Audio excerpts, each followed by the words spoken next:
ఒక గ్రామంలో ఒక వృద్ధుడు ఉండేవాడు. కొన్ని సంవత్సరాలుగా అతను పెన్సిల్స్ తయారు చేస్తూ ఉండేవాడు. అతని చేతులతో తయారు చేయబడ్డ ప్రతి పెన్సిల్ కూడా ఎంతో నాణ్యతతో ఉండేది. ఆ పెన్సిల్స్ తయారు చేయటం పూర్తయిన తరువాత బాక్స్లో ప్యాక్ చేస్తూ ఆ పెన్సిల్స్ని ప్రేమగా చేతిలో పట్టుకొని వాటితో ఇలా మాట్లాడుతున్నాడు. నేను ఇంకా కొంతసేపటిలో మిమ్మల్ని బయటకు ఇచ్చేయబోతున్నాను.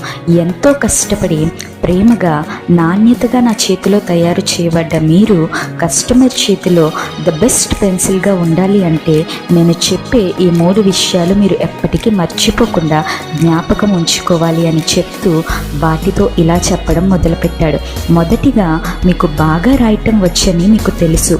అలా అని మీకు నచ్చినట్లుగా మీరు రాసుకుంటూ వెళ్ళిపోతే మీరు ఎప్పటికీ బెస్ట్ పెన్సిల్ అవ్వలేరు.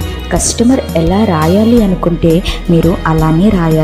రెండవదిగా, మొద్దుబారి సరిగ్గా రాయలేనప్పుడు కస్టమర్ మిమ్మల్ని షార్ప్నర్ పట్టుకొని కాస్త షార్ప్ చేస్తాడు. కొంచెం నొప్పి కలుగుతుంది, కానీ మీరు అది భరిస్తే ముందు కన్నా మీరు ఇంకొంచెం బాగా రాయగలరు అని చెప్తాడు. మూడవదిగా, మీరు రాస్తూ తప్పులు జరుగుతాయి, కానీ తప్పులు చేసినప్పుడు మీరు బాధపడినా పర్వాలేదు, కానీ భయపడాల్సిన అవసరం లేదు. ఎందుకంటే మీ తప్పులు చెరపటానికి కస్టమర్ దగ్గర ఒక ఎరేజర్ ఉంటుంది అని చెప్పాడంట. ఈరోజు ఆ పెన్సిల్ స్థానంలో మనల్ని మనం ఒక్కసారి ఊహించుకుంటే, మన సృష్టికర్త అయిన దేవుడు మనల్ని ఎంతో ప్రేమగా తన రూపంలో మనల్ని నిర్మించాడు. అయితే చాలాసార్లు మనం కూడా లోకంలో జీవిస్తున్నప్పుడు ద బెస్ట్గా ఉండాలని అనుకుంటాం. మంచి క్వాలిటీ లైఫ్ జీవించాలని ఆశపడుతూ ఉంటాం.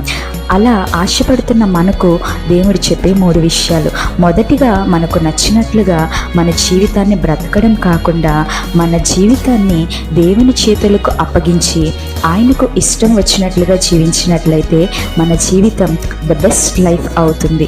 రెండవదిగా, మన జీవితం బెస్ట్గా ఉండటానికి కొన్ని శ్రమలను, శోధనలను, బాధలను మనకి దేవుడు ఇస్తాడు. అవి కేవలం మనల్ని షార్ప్గా చేయటానికే తప్ప మనల్ని కష్టపెట్టడానికి కాదు. మూడవదిగా, కొన్నిసార్లు తప్పుడు నిర్ణయాలు తీసుకుంటూ తప్పుడు ఆలోచనలలో పడిపోతూ ఉంటాం. చాలా బాధపడుతూ ఉంటాం వాటి కోసం. మనం బాధపడినా పర్వాలేదు, కానీ వాటి కోసం భయపడద్దు అని దేవుడు చెప్తున్నాడు. ఎందుకంటే 2000 సంవత్సరాల క్రితం మన కోసం భూమిపైకి వచ్చి ఆయన రక్తాన్ని కార్చాడు. ఆ రక్తమే మన పాపములు అన్నింటికీ ఒక ఎరేజర్గా పనిచేస్తుంది. ద బెస్ట్ లైఫ్గా మనల్ని తీర్చిదిద్దుతుంది. ఈ దినం నుంచి ఈ 3 సూత్రాలు మన జీవితంలో పాటించినట్లయితే ద బెస్ట్ లైఫ్ దేవుడు మనకు ఇవ్వబోతున్నాడు. ఆమేన్.